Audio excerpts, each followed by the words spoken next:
একদিকে যখন জাতীয় সংসদের দক্ষিণ প্লাজায় খোলা আকাশের নিচে দাঁড়িয়ে তারেক রহমান প্রধানমন্ত্রী হিসেবে শপথ নিচ্ছেন, ঠিক তখনই দেশের অন্য প্রান্তে ঘটে যাচ্ছে এক অবিশ্বাস্য ঘটনা। গত 18 মাস ধরে ধুলোবালি আর মাকড়সার জালে আটকে থাকা তালাগুলো হঠাৎ খুলে যাচ্ছে। হ্যাঁ, আপনি ঠিকই শুনেছেন।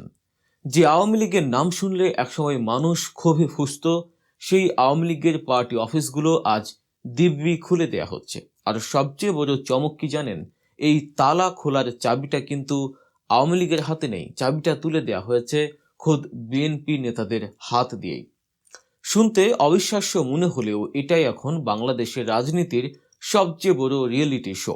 বিজয়ের আনন্দ মিছিলে যখন বিএনপি ব্যস্ত, ঠিক তখনই পেছনের দরজা দিয়ে কি আবারও ক্ষমতায় ফেরার রাস্তা তৈরি করছে আওয়ামী লীগ, নাকি বিএনপি নিজেই নিজের পায়ে কুড়াল মারছে?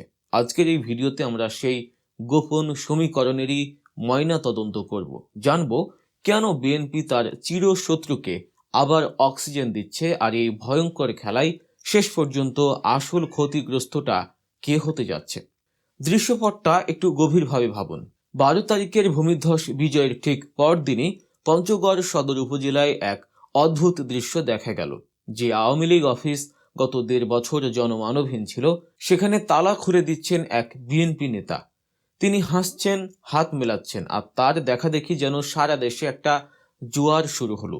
নোয়াখালী, কুমিল্লা থেকে শুরু করে চট্টগ্রাম, রাজশাহী, চাঁপাইনবাবগঞ্জ সবখানেই এক চিত্র। শেখ মুজিব আর শেখ হাসিনার ছবি ধুলো ঝেড়ে আবার দেয়ালে ঝোলানো হচ্ছে। উঠছে জাতীয় পতাকা, আর বাতাসে আবারও ভেসে আসছে সেই স্লোগান, জয় বাংলা। প্রশ্ন হলো, বিএনপির এই বিশাল বিজয়ের পর কোন সাহসী আওয়ামী লীগ এমনটা করছে, নাকি সাহসটা তাদের দেয়া হচ্ছে? রাজনীতিতে একটা কথা আছে, শত্রুর শত্রু আমাদের বন্ধু, কিন্তু এখানে তো হিসাব মিলছে না। তাহলে কি বিএনপি বুঝে শুনে সাপ নিয়ে খেলছে? বিশ্লেষকরা বলছেন এর পেছনে কাজ করছে বিএনপির এক গভীর কিন্তু অত্যন্ত ঝুঁকিপূর্ণ কৌশল। বর্তমানে জামায়াত এবং এনসিপি জোট বিএনপির জন্য সবচেয়ে বড় মাথা ব্যথার কারণ হয়ে দাঁড়িয়েছে। শপথ অনুষ্ঠানে তার একটা ঝলক দেখা গেছে। বিএনপি খুব ভালো করেই জানে ক্ষমতার রাজনীতিতে একক আধিপত্য ধরে রাখা কঠিন। জামায়াত এনসিপি যে পাহাড় সম বাধা হয়ে দাঁড়াচ্ছে, সেই পাহাড় টলাতে বিএনপির দরকার এক অভিজ্ঞ হাতের। আর গত 17 বছর ক্ষমতায় থাকা আওয়ামী লীগের চেয়ে অভিজ্ঞ আর কে হতে পারে? বিএনপির নীতি নির্ধারকরা হয়তো ভাবছেন, জামায়াতকে সাইজ করতে হলে আওয়ামী লীগকে মাঠে নামানো দরকার, কাঁটা দিয়ে কাঁটা তোলার মতো কৌশল। বিএনপি মনে করছে আওয়ামী লীগ এখন দুর্বল, তাদের দাঁত নখ নেই, তাই এদের একটু স্ট্রেস দিলে এরা জামায়াতের বিরুদ্ধে ব্যালেন্স ফ্যাক্টর হিসেবে কাজ করবে, আর এই সুযোগে বিএনপি নিশ্চিন্তে দেশ শাসন করবে। কিন্তু ইতিহাস কি বলে? দুর্বল সাপকেও বিশ্বাস করতে নেই। ভিডিওর এই পর্যায়ে আপনাদের কাছে ছোট্ট একটি অনুরোধ, রাজনীতির এই জটিল সব সমীকরণের ভেতরের খবর সবার আগে সহজ ভাষায় জানতে আমাদের চ্যানেল গল্প নিউজকে এখনই সাবস্ক্রাইব করে রাখুন, আর বেল বাটনটি চেপে দিন যাতে কোনো বিশ্লেষণ মিস না হয়। এবার ফিরে আসি মূল আলোচনায়। খুলনার সোনাডাঙ্গা বা রূপসা এলাকার দিকে তাকান। 18 মাসের জমে থাকা ধুলো যখন ঝাড়ু দিয়ে পরিষ্কার করা হলো, তখন সেই ধুলোর মেঘে যেন পুরনো রাজনৈতিক উত্তাপ আবার ফিরে এলো। মানুষ অবাক হয়ে দেখছে, বিএনপির আমলেই আওয়ামী লীগ অফিস গমগম করছে। চট্টগ্রামের চিত্র তো আরও ভয়াবহ। সেখানে রীতিমতো ঘটা করে নতুন প্যানোফ্লেক্স আর সাইনবোর্ড টাঙানো হয়েছে। এতদিন যেসব সাইনবোর্ড লোকচক্ষুর আড়ালে ছিল বা ক্ষোভের আগুনে পুড়েছিল, সেগুলো আজ চকচক করছে। সবচেয়ে কৌতূহল জাগানিয়া তথ্য হলো, যেখানে যেখানে বিএনপির স্থানীয় নেতৃত্ব শক্তিশালী, ঠিক সেখানেই আওয়ামী লীগ নির্বিঘ্নে অফিস খুলতে পেরেছে। আর যেখানে এখনো সাধারণ ছাত্র জনতার প্রভাব বেশি, সেখানে তালা খুলতে গিয়ে আওয়ামী লীগকে ধাওয়া খেয়ে পালাতে হয়েছে। সমীকরণটা কি পরিষ্কার নয়? ছাত্র জনতা বা সাধারণ মানুষ এখনো স্বৈরাচারের দোসরদেরকে মেনে নেয়নি। তারা স্লোগান দিচ্ছে, খুনিদের আস্তানা এই বাংলায় হবে না, অথচ বিএনপি তাদের গ্রিন সিগন্যাল দিয়ে পুনর্বাসিত করছে। এই যে পঞ্চগড়ের বিএনপি নেতা যুক্তি দিলেন তারা রাজনৈতিক সহ অবস্থানে বিশ্বাসী, এই একটি বাক্যই সারা দেশের আওয়ামী লীগ কর্মীদের কাছে বার্তা পৌঁছে দিয়েছে যে ভয় নেই, বড় ভাইরা আমাদের সাথে আছে। সিলেটের বিয়ানীবাজার থেকে কুমিল্লার প্রত্যন্ত অঞ্চল, যেসব আওয়ামী লীগ কর্মী এতদিন এলাকা ছাড়া ছিল, গর্তে লুকিয়ে ছিল, তারা এখন চায়ের দোকানে এসে বসছে। বিএনপির বিজয় মিছিলে দূর থেকে হাত নাড়ছে। কিন্তু বিএনপি কি একবারও ভেবে দেখেছে এই খেলার পরিণাম কি হতে পারে? 17 বছর ক্ষমতার বাইরে থেকে বিএনপি হয়তো অনেক পরিপক্ক হয়েছে, কিন্তু আওয়ামী লীগের ডিএনএতে কি আছে সেটা কি তারা ভুলে গেছে?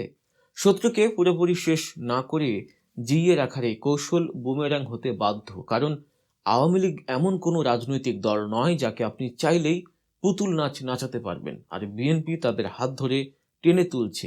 কাল শক্তি সঞ্চয় করে এই আওয়ামী লীগই সবার আগে বিএনপির টুঁটি চেপে ধরবে।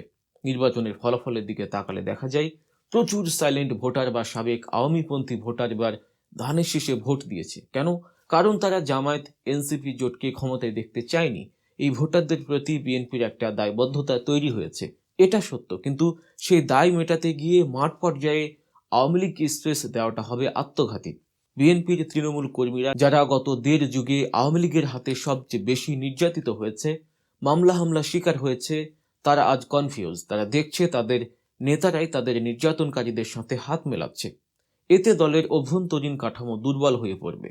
সাধারণ মানুষ যারা স্বৈরাচারের পতনের জন্য রক্ত দিয়েছে, তারা যখন দেখবে বিএনপি আবার সেই স্বৈরাচারকেই প্রশ্রয় দিচ্ছে, তখন জনসমর্থন উল্টো স্রোতে বইতে শুরু করবে।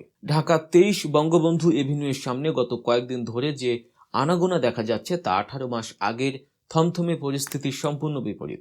হকাররা বসেছে, পুলিশি পাহারায় পতাকা উঠছে, হয়তো খুব শীঘ্রই কেন্দ্রীয়ভাবে কোনো বড় ঘোষণা আসবে। কিন্তু তারেক রহমানের নতুন সরকার যদি শুরুতেই এই রাজনৈতিক জুয়ায় হেরে যায়, তবে তার মাসুল দিতে হবে চড়া দামে।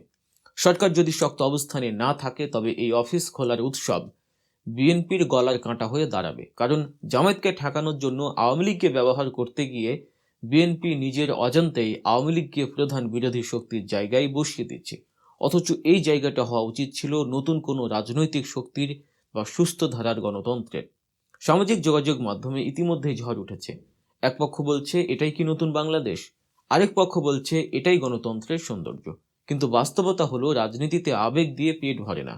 বিএনপি ভাবছে তারা খুব স্মার্ট গেম খেলছে, কিন্তু তারা ভুলে যাচ্ছে সাপকে দুধ কলা দিয়ে পোষা যায়, কিন্তু সাপের বিষ নামানো যায় না। 2026 সালের নির্বাচনের পরবর্তী সময়ে এটি সবচেয়ে বড় চমক।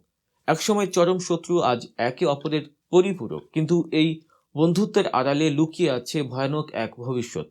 বিএনপি যদি মনে করে আওয়ামী লীগকে ব্যালেন্স ফ্যাক্টর হিসেবে রেখে তারা আরামসে দেশ চালাবে, তবে তারা বোকার স্বর্গে বাস করছে। কারণ আওয়ামী লীগ যখনই সুযোগ পাবে তখনই তারা ছোবল মারবে, আর সেই ছোবলে জামায়াতের কিচ্ছু হবে না, এনসিপির কিছু হবে না, সবচেয়ে বড় ক্ষতিটা হবে বিএনপির। কারণ তখন না থাকবে তাদের নিজস্ব কর্মীদের বিশ্বাস, না থাকবে সাধারণ জনগণের সমর্থন। রাজনীতির এই দাবা খেলায় বিএনপি কি কিস্তিমাত করতে পারবে, নাকি নিজেই চালের ভুল করে ছিটকে পড়বে? তালা হয়তো খুলেছে, ধুলো হয়তো ঝেড়ে ফেলা হয়েছে, কিন্তু এই ধুলোর নিচ থেকে যে দানব জেগে উঠছে তাকে নিয়ন্ত্রণ করার ক্ষমতা কি বিএনপির আছে? উত্তরটা সময় বলে দেবে। তবে আপাত দৃষ্টিতে মনে হচ্ছে বিএনপি নিজের হাতেই নিজের বিপদ ডেকে আনছে। দর্শক, আপনারা কি মনে করেন, বিএনপির এই কৌশল কি সঠিক, নাকি এটি তাদের বড় কোনো ভুলের দিকে নিয়ে যাচ্ছে? আওয়ামী লীগের এই ফিরে আসা দেশের জন্য ভালো নাকি খারাপ? আপনাদের মতামত কমেন্টে অবশ্যই জানাবেন। আর ভিডিওটি ভালো লাগলে লাইক দিবেন, শেয়ার করবেন। রাজনীতি, দেশ ও বিশ্বের এমন সব গরম খবর আর গভীর বিশ্লেষণ পেতে গল্প নিউজ চ্যানেলটি সাবস্ক্রাইব করতে একদম ভুলবেন না। দেখা হবে পরের ভিডিওতে। ততক্ষণ পর্যন্ত চোখ রাখুন গল্প নিউজে। আল্লাহ হাফেজ।